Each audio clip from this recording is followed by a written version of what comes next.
जय बाबा स्वामी, जय आत्मेश्वर। हिमालय का समर्पण योग भाग 6 का आज 9वां दिवस है और हम हैं पृष्ठ क्रमांक 91 पर। गुरुदेव कहते हैं, बाकी वहाँ के लोग अच्छे थे, सीधे सीधे थे। कुछ उग्रवादी संगठनों की गतिविधियों के कारण ही सारे वातावरण में एक प्रकार का तनाव था और वातावरण में भी एक भय व्याप्त था। दीमापुर एक बड़ा सा नागालैंड का शहर ही था और दीमापुर से इम्फाल तक बड़ा घना जंगल था।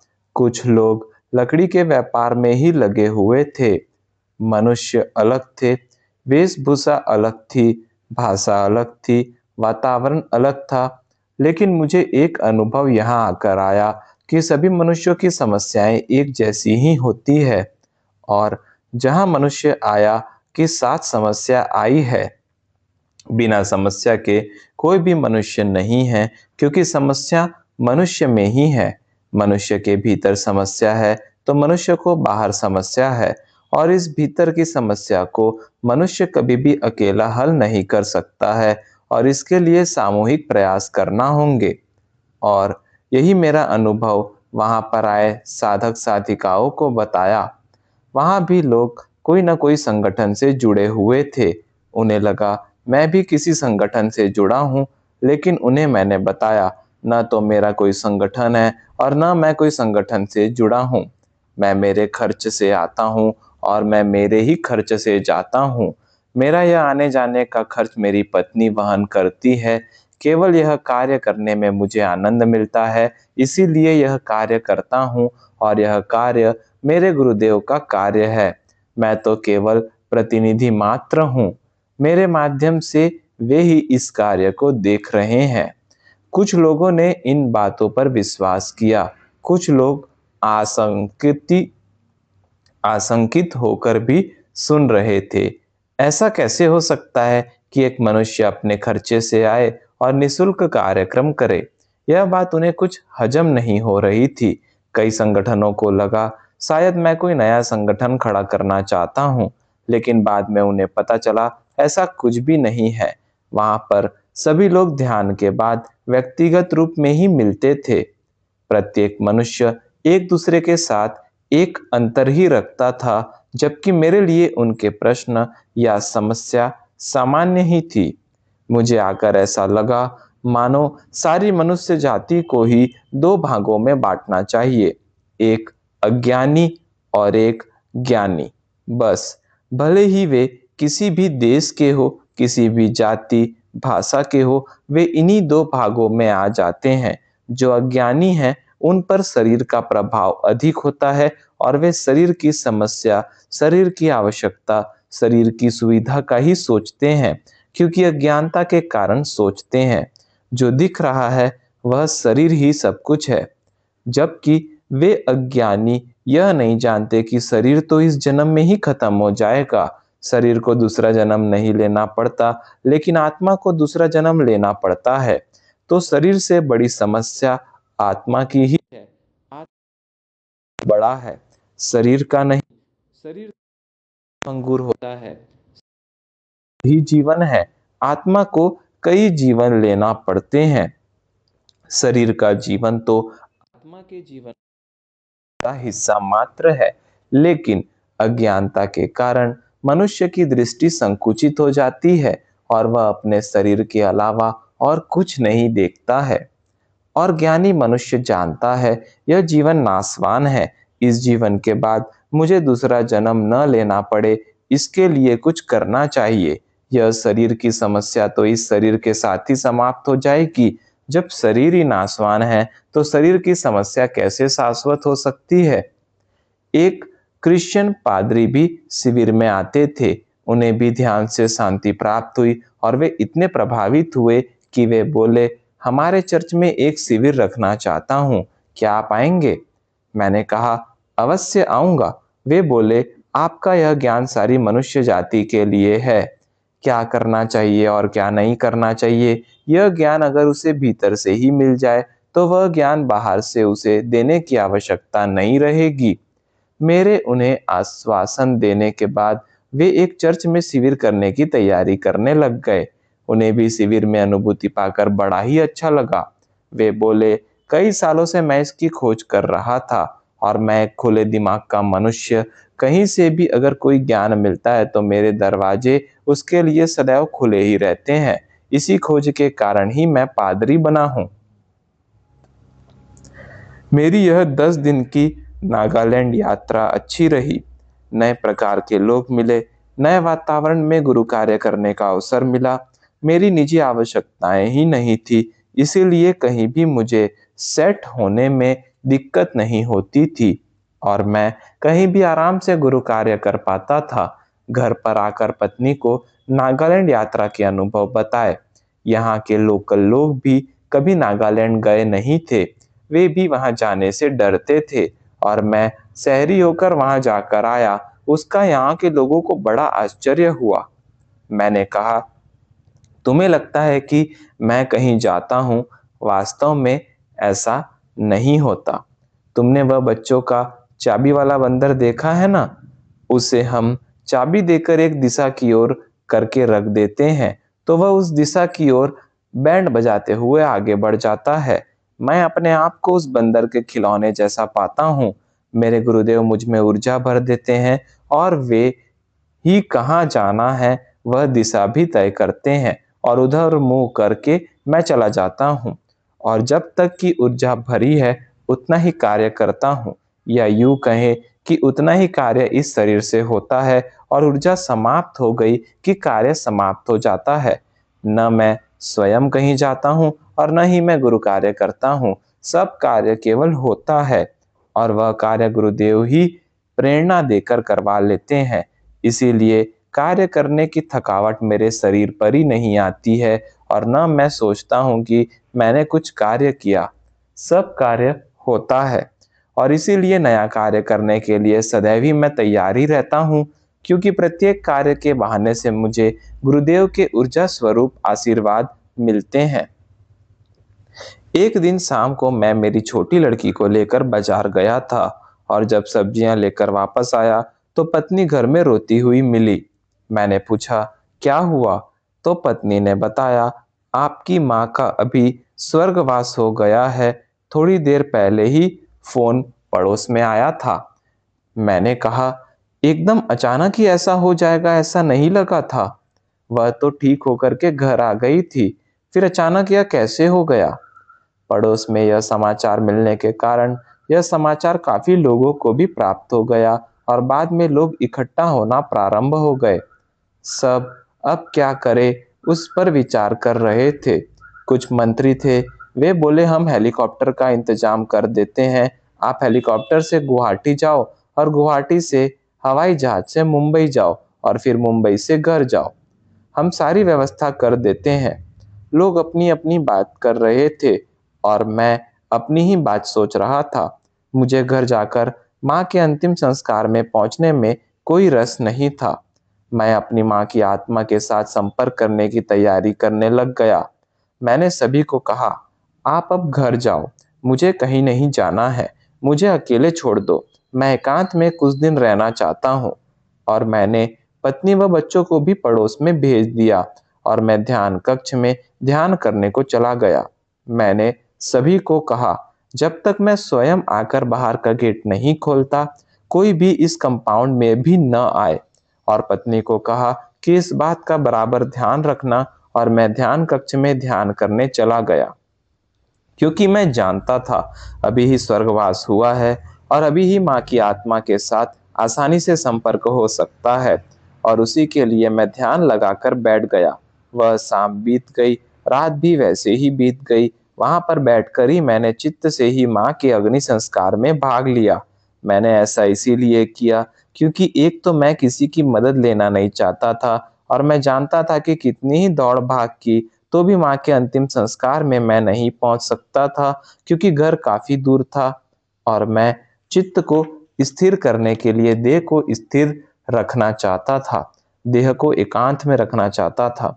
दूसरे दिन भी सुबह से शाम हो गई, कोई संपर्क माँ की आत्मा के साथ नहीं हो सका था, लेकिन मैं एक स्थिति बनाकर रखता था कि कभी भी संपर्क हो सकता है और तीसरे दिन मेरा मेरी माँ की आत्मा के साथ संपर्क स्थापित हुआ।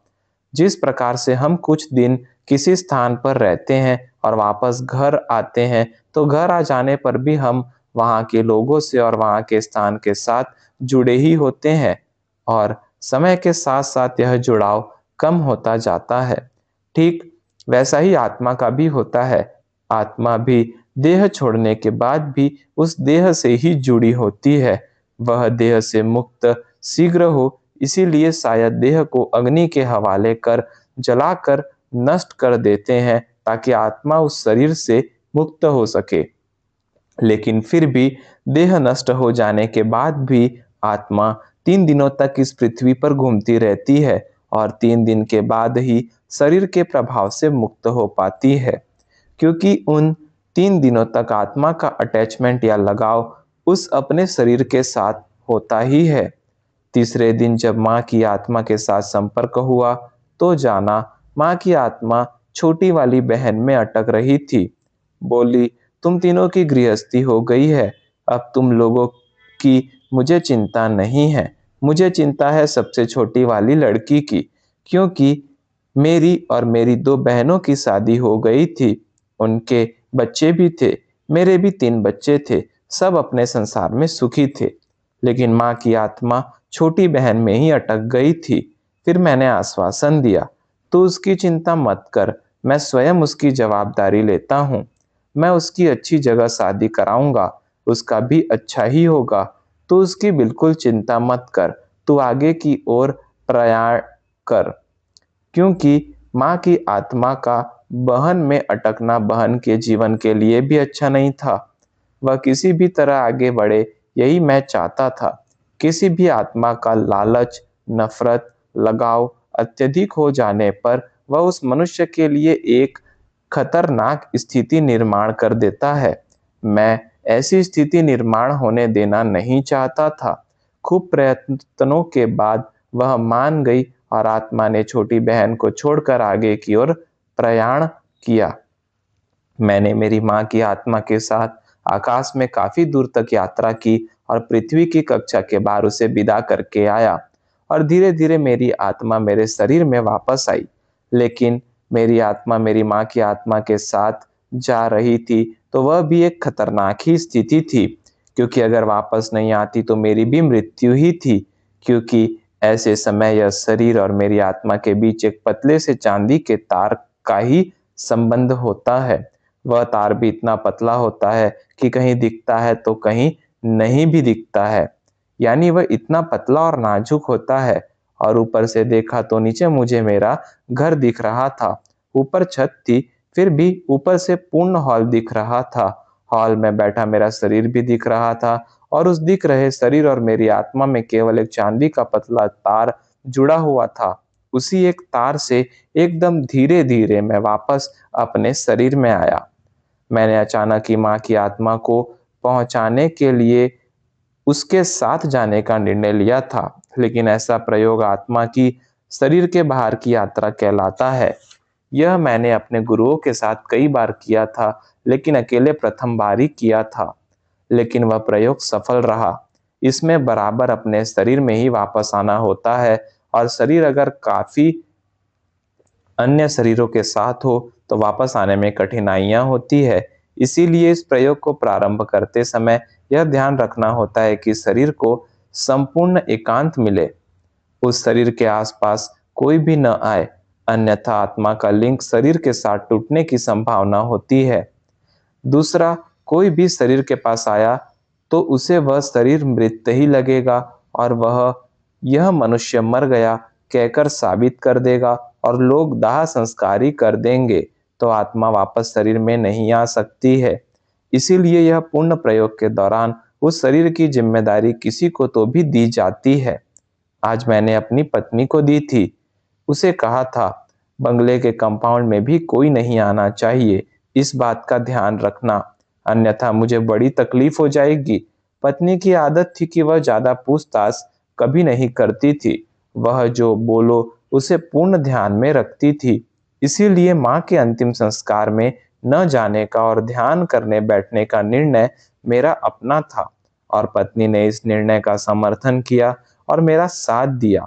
वह बोलती थी, आपके प्रत्येक निर्णय में मैं आपके साथ ही हूँ और सचमुच उसने मेरे सारे निर्णयों में मेरा पूर्ण मन के साथ दिया था। मेरी आत्मा धीरे धीरे अपने शरीर में वापस आई, उसी एक चांदीनुमा तार के माध्यम से। और वापस आते समय आत्मा की गति एकदम धीरे धीरे थी, जबकि ऊपर माँ की आत्मा के साथ जाते समय गति अधिक थी। लेकिन वापस आते समय प्रक्रिया बहुत ही धीमी थी। आत्मा का वापस शरीर में आना, यह प्रक्रिया आत्मा के स्वभाव के विरुद्ध है।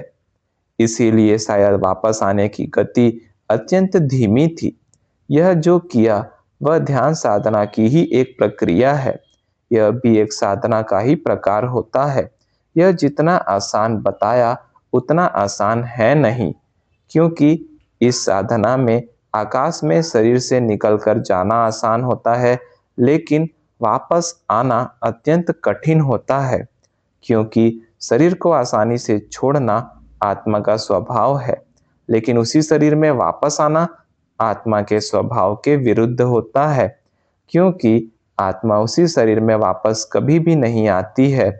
एक बार किसी शरीर को आत्मा ने छोड़ा तो छोड़ा, बाद में लौटकर उसी शरीर में वापस आने का तो प्रश्न ही नहीं उठता। शरीर क्षणभंगुर है, शरीर नाशवान है, अस्थायी है, उसे कभी भी दूसरा जन्म नहीं लेना पड़ता। इसका जीवन काल बहुत छोटा है, जबकि आत्मा को तो बार बार अलग अलग शरीर धारण करना पड़ते हैं और आत्मा को बार बार जन्म लेना पड़ता है। आत्मा का जीवन हजारों सालों का होता है, इसीलिए उसके लिए शरीर तो कोई मायना नहीं रखता है। इतने सारे शरीर धारण किए, उसमें से एक शरीर, बस इतना ही संबंध। अब मनुष्य का ही देखो, मनुष्य अपने जीवन में कितने जगह, कितने कमरों में सोया, उसे याद है क्या? नहीं, पता नहीं। इतने बड़े जीवन में कितने स्थानों पर गया, कितने कमरों में उसने अपनी रातें गुजारी, उसे कुछ भी याद नहीं रहता। यह भी ठीक वैसा ही है। या मनुष्य जिस प्रकार से बचपन से लेकर बुढ़ापे तक कितने वस्त्र पहनता है, उसे याद रहता है क्या? नहीं, यह ठीक वैसा ही है। आत्मा के लिए शरीर एक वस्त्र के समान ही है। आत्मा का अस्तित्व अत्यंत सूक्ष्म रूप में होता है।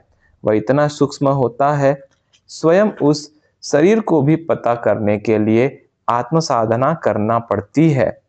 अपनी आत्मा के द्वारा शरीर को छोड़ने का प्रयोग सदैव गुरु के साथ ही करना चाहिए। मैंने भी अपने गुरु के साथ ही सीखा था। हमारे शरीर में 7 चक्र होते हैं, उसमें से सबसे ऊपर वाले सहस्त्रार चक्र पर प्रथम अपने आप को स्थापित कर ऊपर के और 7 चक्रों की ओर बढ़ना। यह भी तभी संभव है जब आपके सब चक्र शुद्ध और पवित्र हो। शरीर के 7 चक्रों के समान ही शरीर से ऊपर भी और 7 चक्र होते हैं। क्रमबद्ध तरीके से धीरे धीरे उन चक्रों पर ध्यान करना और उन चक्रों के सहस्त्रार चक्र से अपनी आत्मा को चित्त के साथ आकाश में एक सामूहिकता में ले जाना होता है। ये सामूहिकता ऐसी होनी चाहिए जो अपना अलग विचार या अस्तित्व न रखे, क्योंकि इसमें से एक ने भी वापस आने की जल्दी की तो बाकी सभी पर उसका दबाव आता ही है। यानी ये सभी लोग अपने चित्त की सहायता से अपनी आत्मा को आकाश में भ्रमण के लिए छोड़ देते हैं और ये जब वापस आते हैं तब भी सामूहिक रूप से ही आते हैं। जिस प्रकार से एक स्थान से पाले हुए कबूतर उड़ाए जाते हैं, वे कबूतर घंटों आकाश में उड़ते रहते हैं और बाद में एक स्थान सभी अपने घर वापस आ जाते हैं। यह साधना ठीक वैसी ही है। इस साधना में कई दिन लगते हैं, लेकिन इतने दिनों तक शरीर मृत ही पड़ा रहता है। वास्तव में मृत नहीं होता, लेकिन मृत जैसी ही अवस्था में होता है। इसीलिए उस शरीर की सुरक्षा करना अत्यंत आवश्यक होता है, क्योंकि वापस आत्मा उस शरीर में कब आएगी, इसका कोई निश्चित समयावधि नहीं होती है। उतनी अवधि तक उन शरीरों की देखभाल और सुरक्षा करना आवश्यक होता है। जय बाबा स्वामी, जय आत्मेश्वर।